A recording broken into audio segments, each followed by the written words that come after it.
Bakit mahigpit ang DENR? So, ano ang dapat nating gawin? Okay po mga kahabi, so ito po yung ating pag-uusapan patungkol sa panukala o batas ng DENR. Dahil maraming sa ating mga kahabi ang nahihirapan sa pagkuha ng permit or certificate sa DENR. Sabi nila, napakahigpit daw ng DENR. Okay po, so yun po yung ating pag-uusapan sa video ito. Bakit mahigpit ang DENR at ano ang dapat nating gawin? Okay po mga kahabi, at sasagutin din natin yung mga katanungan ng ating kahabi patungkol po sa certificate at yung iba nilang katanungan patungkol po sa kanilang mga opinion at mga nais na mga katuparan para magkaroon po sila ng certificate sa DENR. Okay po, yan po yung ating pag-uusapan. At kung bagong viewers ka sa channel na ito, at kung napadaan po kayo, ay humihingi po ako ng favor. Please subscribe my YouTube channel, Olen Aviary at iba pa. Okay po? Okay, let's go! So, ang DENR po ay naghihigpit sa mga nagpo-possess ng mga illegal endangered species. So yun po ang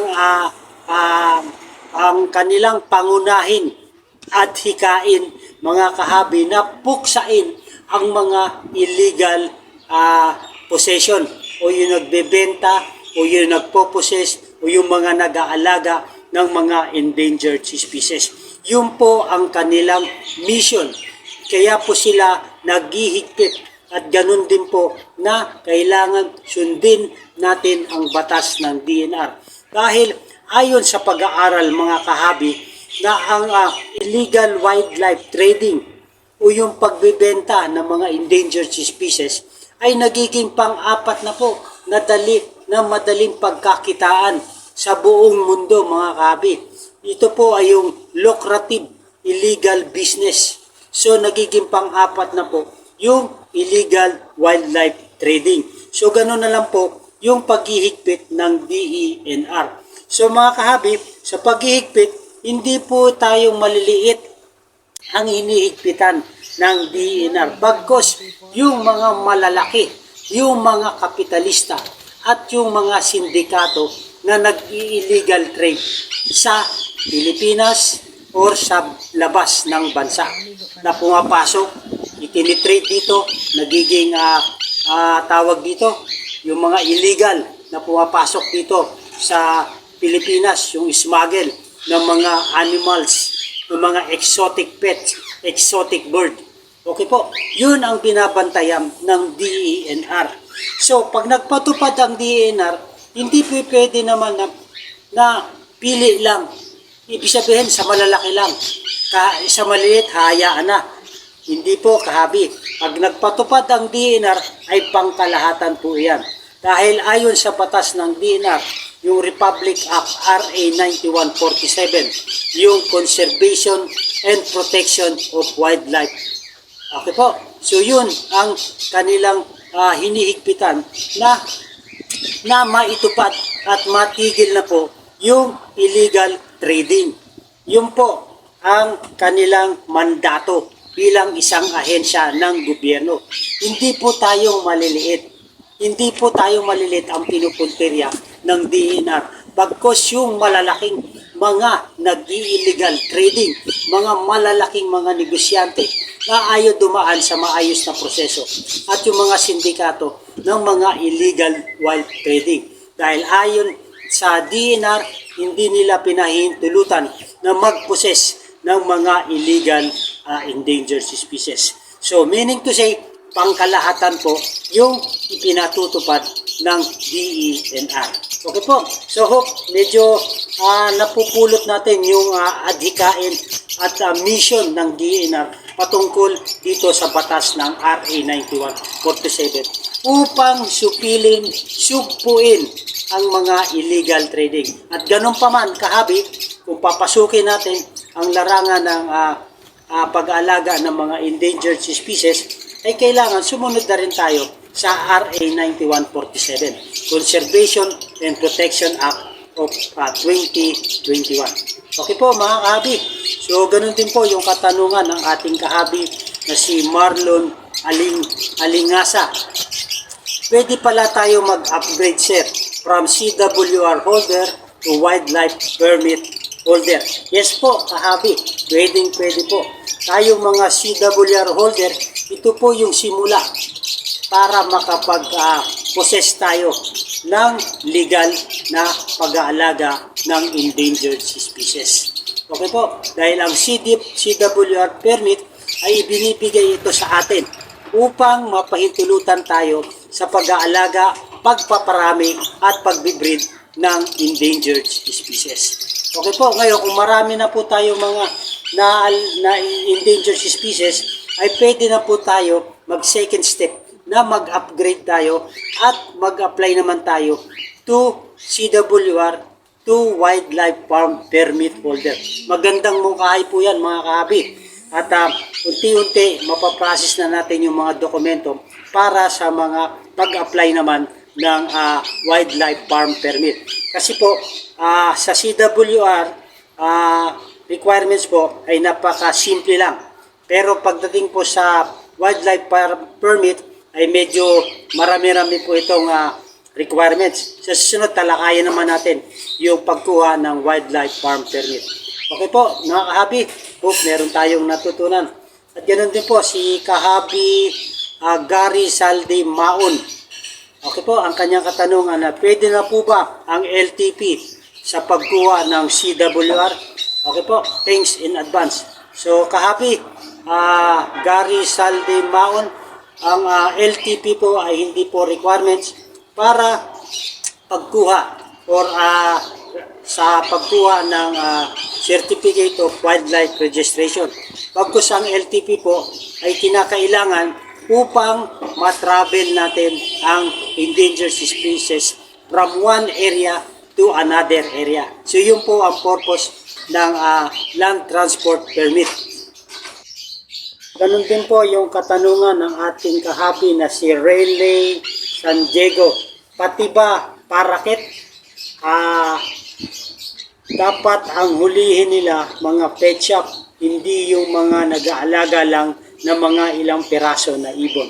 Okay po, so kahabi Rayleigh San Diego, ang pinag-uusapan natin po dito ay yung hindi sa dami o ilang piraso ng ating aalagaan.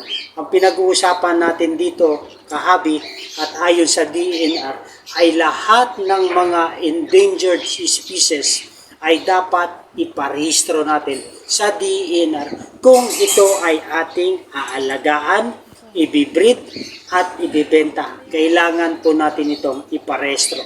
Ayon sa International Union for Conservation of Nature, ang Budgerigar po, ito yung tinatawag natin na common name na parakit, Budgerigar, ay ang scientific po nito ay Melopsittacus undulatus. Ito po ay nagmula sa Australia. Ayon sa IUCN, kapag napag-alaman nila at napag-aralan nila na itong Budgerigar ay nasa conservation status na least concern. Okay po. So, meaning to say, ay napapabilang nasa endangered or nanganganib na or na lumiliit na yung bilang ng Budgerigar, yung Melopsittacus undulatus sa wild. Okay po. So, Rayleigh San Diego, isa man ang ating alagaan na ibon, basta listed as endangered species, ay kailangan po natin iparehistro sa DNR. Okay po? So, hindi na inaalaw na mag-alaga tayo or mag-possess ng mga illegal endangered species. Bagkus, ini-encourage tayo na iparehistro po natin. Napakadali lang naman po ang pagproseso ng papa-re-registered sa CWR doon sa DENR. Yung kasunod niya pang katanungan, dapat ang ulihin nila yung mga pet shop, hindi yung mga nag-aalaga lang ng mga ilang piraso na ibon. So yun po kahabi, marami nga tayo mga kahabi na medyo nakakalungkot dahil alam naman natin na pag bumili lang tayo sa pet shop as a pet, di ba po? Tapos papaalaga natin sa mga anak natin, bibilan natin yung anak natin ng mga ibon dahil nagugustuhan nila, pero hindi natin nalalaman na yung nabili pala natin as listed, nakalista sa endangered species. So, hindi rin naman tayo nabasyuhan ng pet shop na kailangan kumuha tayo ng kukulang dokumento upang iparehistro natin ito. Ngunit, ang tanong dito kahabi, bakit napapahintulutan sila na magbenta ng mga endangered species na hindi naman nag-i-issue ng official receipt, deed of sale, or deed of donation? So bakit nga ba? Yun ang katanungan natin. Kung talagang sincero ang DENR sa pagpapatupad ng batas ng RA 9147, ay dapat po hindi lang doon sa mga illegal trading. Dito rin po mag-focus sila. Pangkalahatan ang sabi nila. Pabatas ng DENR, pangkalahatan yan, di ba? Pero bakit meron pinipili o meron tinitigan? Pero hindi ko naman sinasabi na lahat ng pet shop ay walang mga issue ng official receipt o deed of sale. Meron din po mga pet shop na nag-i-issue sila ng deed of sale at saka official receipt. Okay po. So mga kahabi, doon sa mga nakikita nyo ng mga walang permit na mga pet shop na hindi sila nag-issue ng official receipt at DOS, ay pwede po natin itong isangguni sa DENR. Dahil ang DENR po ay hindi naman sila lahat na monitor. So tayong mga mag-ibon, para fair naman sa atin, ay kung meron tayong nakitang pet shop na hindi nag-i-issue ng official receipt at saka deed of sale, ay pwede po natin ito ilapit. Ito po yung telephone number, ito po yung kanilang hotline. Pwede natin i-report kung anong pet shop ito na hindi nag-i-issue ng official receipt. Para hindi naman puro na lang backyard breeder ang kanilang hinuhuli, ang kanilang nakikita. So fair, para pangkalahatan, sanggunin natin kung meron tayong nakikita ng mga pet shop. Dahil ang sabi pa ng DENR, ito po pakinggan nyo, mismong DENR na ang nagsabi. Matagumpay na sinalakay ng Environmental Crimes Division ng National Bureau of Investigation at Enforcement Division ng DENR National Capital Region ang isang bahay sa Valenzuela City matapos na makitaan ng mga ibong iligal na inalagaan at binibenta. Kung kayo po ay may impormasyon tungkol sa iligal na pag-aalaga o bentahan ng wild animals dito sa Metro Manila, maaari po kayo mag-report sa aming Facebook account o kaya naman ay tumawag sa aming Enforcement Division sa landline number 435-8879. Nag-uulat para sa DENR NCR News, Mike Alcaraz, Arpao.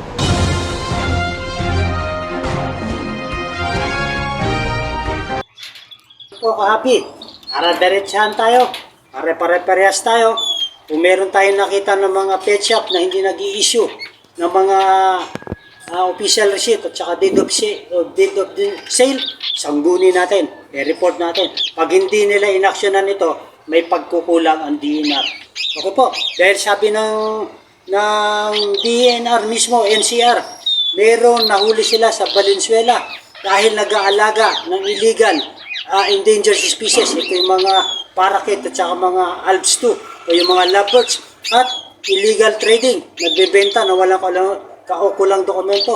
Ito po ay kahabi natin ng backyard breeder. O bakit ito nahuli? Kasi meron nagsumbong, meron nag-complain. Kaya nalaman ng DENR na ito ay nagpo-possess ng illegal endangered species. Sa mga pet shop, kung meron tayong makita na hindi nagbibigay ng award, sumbong natin sa DENR. Pag hindi umaksyon, hindi sila parehas. Diba? Hindi sila patas. Sayang naman yung RA 9147 na kanilang pinatutupad para sa lahat. At gusto nila sugpuin yung mga illegal trading. Ito pagbibenta, hindi ba trading ito? Diba mga kabi? Sabi nga ni programa ni Ted Filon, think about it. Diba? So ganun pa man, para hindi mahigpit ang DENR sa atin, sumunod tayo. Yun lang po ang solusyon, kabi. Sumunod tayo, tuktin natin kung anong gusto ng DENR. Kung may pagkukulang tayo, pag may pagkukulang tayo, itama natin. Pag wala tayong requirements, kumuha tayo ng requirements. Kung kinakailang mag-submit tayo. para legal ang ating pag-aalaga ng mga endangered species. Lalo na sa mga hobbyist, napakasarap mag-alaga pag tama ang mga proseso, mga hakbang na ginagawa natin para sa ating mga ibon. Dahil ang nagbibenepisyo naman natin ito mga kahabi. Pag tayo sumunod sa DNR, hindi naman ibang tao. Tayo pa rin po ang magbe-benefits nito. Hindi ang ibang tao ang magbe-benefits. Tayong sumusunod. Tayong tumatangkilik sa Republic Act 9147. Okay po, tayo ang magbe-benepisyo. Napasarap balikan itong RA 9147. Wildlife Resources, Conservation and Protection. Kino-conserve natin at pinoprotektahan natin yung wildlife animals. An act providing for the conservation and protection of wildlife resources and their habitat, appropriating funds therefore and for other purposes. Ang batas na nagpapatibay ng pananatili at pangangalaga ng mga buhay ilang at sa kanilang mga tirahan. Diba? Kung sumunod tayo nito, kung yung ayaw, hindi natin problema. Ang problema ay natin na maging legal yung ating pag-aalaga. Kaya naman naghihigpit ang DNR dahil marami sa ating mga kahabi ang ayaw sumunod. Yun lang po kaya naghihigpit. Okay po. Pero kung meron tayong mga requirements, mga dokumento, ipasa natin sa DNR. Kung hindi natin alamin natin kung paano. Marami tayong mga kahabi na malalaman, magsisharing. Katulad nitong content na to, itong channel nito, ay gusto kong makabahagi para lahat po tayo ay magkaroon ng mga certificate holder, permit holder. Di ba napakasaya? Ang ganda ng mag-iibon kung tayo lahat ay mayroong mga pinanghahawakan. Hindi po tayo nangangamba. Okay po. So yun lang po muna mga kahabi. Hope meron tayong natutunan regarding kung bakit nag-iigpit ang DNR at ay mga ano yung ating mga gagawin. So yung mga na-share ko mga kahabi ay pwede natin i-apply upang makakuha tayo at makapag-provide ng mga requirements para mag-apply po sa DNR. Okay po, maraming po salamat. Okay po mga kahabi, shoutout po muna tayo sa mga bagong viewers natin at sa mga patuloy na sumusuporta sa ating channel at sa ating mga kahabi na silent viewers at sa mga bagong viewers natin, shoutout po sa iyo Habi Bros Igrado, shoutout po sa iyo kay kahabi Glenmark Abukal Pedelin ng Oriental Mindoro, mga taga Oriental Mindoro mga kahabi dyan, shoutout po sa iyo at kay kahabi Mark Abukal Pedelin, shoutout po sa inyo mga kahabi natin dyan. At kay kahabi Harold Agustin, kay kahabi Greg Andal. Okay po, shoutout po sa mga kahabi natin na taga Batangas. Shoutout po sa inyo dyan, sa lahat ng mga mag-iibon. At ganun din po kay kahabi Victor Donavente ng Albay. Shoutout po sa inyo kahabi.